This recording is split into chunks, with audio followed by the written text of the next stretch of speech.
Ngayong araw nga ay birthday ni ate. Tingnan niyo naman, excited na excited siya sa cake niya at tuwang-tuwa siya. Kaso nga lang, tagal-tagal naman magbukas. Ate, ano na? Kailan mo pa mabubuksan yan? Diyos ko naman, napakatagal.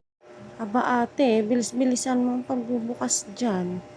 Para matapos na yan at para makakain na tayo. Excited na rin kami kumain ng cake mo.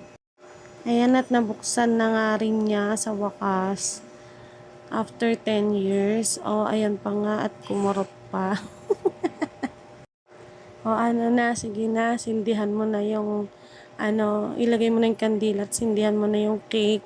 Ay, yung cake. Kandila pala, hindi yung cake ang bubuksan. Sindihan mo na yung kandila, bilisan mo na para makakain na tayo.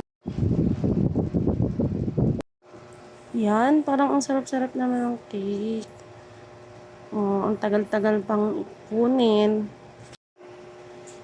Ano na te? Anong petsa na? Tagal naman yan.